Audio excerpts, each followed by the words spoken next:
তিস্তা নদীর পানি বিপদসীমার 15 সেন্টিমিটার উপর দিয়ে প্রবাহিত হচ্ছে।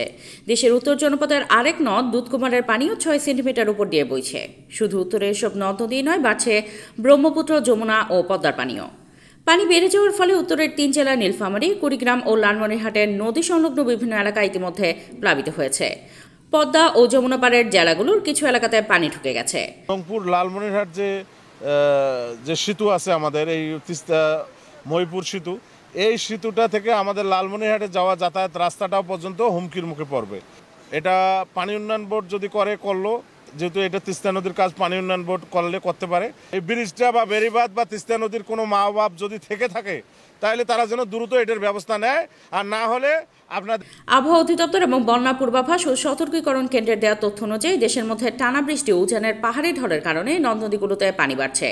তিস্তা ও দুধকুমারের পানি বেড়ে যাওয়ার ফলে নীলফামারী, লালমনিরহাট ও কুড়িগ্রামের নদী সংলগ্ন এলাকায় বন্যা পরিস্থিতির সৃষ্টি হয়েছে। এলাকার নিম্নাঞ্চলে সাময়িক বন্যা পরিস্থিতির সৃষ্টি হয়েছে বলে জানায় বন্যা পূর্বাভাস কেন্দ্র।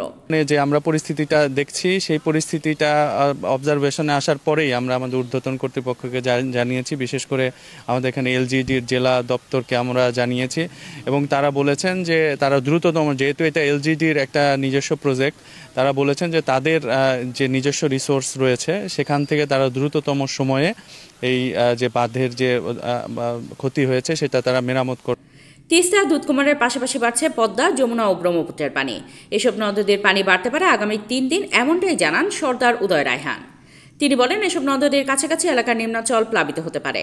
ইতিমধ্যে সাগরে একটি লঘুচাপ দেখা দিয়েছে। এর প্রভাবে আজ বিশেষ করে দক্ষিণাঞ্চলের জেলাগুলোতে বৃষ্টি হতে পারে।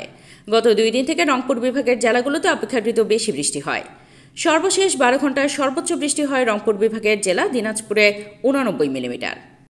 সামিয়া সুলতানা, ঢাকা প্রেস।